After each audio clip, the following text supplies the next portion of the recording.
Golden lines for you کے تمام دیکھنے والے ناظرین کو ہماری طرف سے السلام علیکم۔ دوستو کیسے ہیں آپ سب؟ تو آج میں آپ کے لیے ایک بہت ہی زبردست سٹوری لے کر آیا ہوں۔ دوستو یہ سٹوری ایک مغرور انسان کی ہے، اس لیے اگر آپ یہ سٹوری سننا چاہتے ہیں تو ویڈیو کو لاسٹ تک ضرور دیکھیے گا۔ دوستو ایک بار پرانے زمانے کی بات ہے کہ ایک نوجوان جو کہ بہت ہی ذہین تھا، اس نے میٹرک بہت ہی اچھے نمبروں سے پاس کیا اور پھر انجینئرنگ کرنے لگا، اور پھر دیکھتے ہی دیکھتے وہ نوجوان انجینئرنگ میں بہت ہی اچھی طرح سے کامیاب ہو گیا۔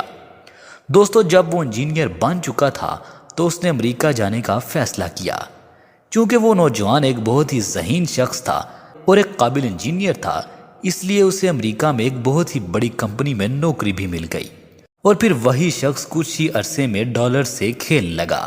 اسے کمپنی کی طرف سے بنگلہ، گاڑی، سب کچھ ہی مل چکا تھا۔ لیکن دوستو اس کے ساتھ ساتھ اس نوجوان میں ایک تبدیلی بھی آ چکی تھی، اور وہ تبدیلی یہ تھی کہ وہ اب ایک مغرور انسان بن چکا تھا۔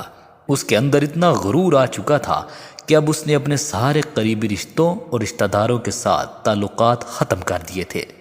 لیکن وہ یہ بھول چکا تھا کہ جو زمین سے آسمان پر پہنچا سکتا ہے تو وہ آسمان سے زمین پر دوبارہ نیچے بھی پھینک سکتا ہے۔ تو دوستو آپ نے ہمیشہ یہ بات سنی ہوگی کہ غرور کا انجام ہمیشہ نیچا ہوتا ہے، تو اس نوجوان کے ساتھ بھی کچھ ایسا ہی ہوا۔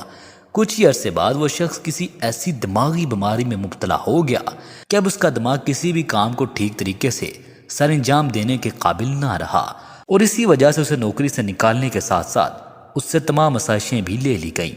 تو دوستو جب وہ اپنے ملک واپس آیا تو وہ اپنے دوستوں سے معافی مانگ کر صرف یہی کہتا رہا کہ مجھے اپنے غرور کی سزا ملی ہے، اور اس کے بعد اس نے آئندہ کبھی بھی غرور کرنے سے توبہ کر لی۔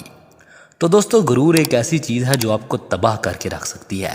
اگر اللہ نے آپ کو تمام سہولیات سے نوازا ہے تو ہر وقت اپنے رب کا شکر ادا کیا کریں، اور کبھی بھی اپنے اندر غرور پیدا مت کریں، کیونکہ جس رب نے آپ کو سب کچھ دیا ہے وہی رب آپ سے سب کچھ لے بھی سکتا ہے۔ تو دوستو مجھے امید ہے ہماری آج کی ویڈیو بھی آپ کو ضرور پسند آئی ہوگی۔ اگر ویڈیو پسند آئی ہو تو لائک اور ساتھ چینل کو بھی سبسکرائب کیجیے گا۔ مجھے دے اجازت، اللہ حافظ۔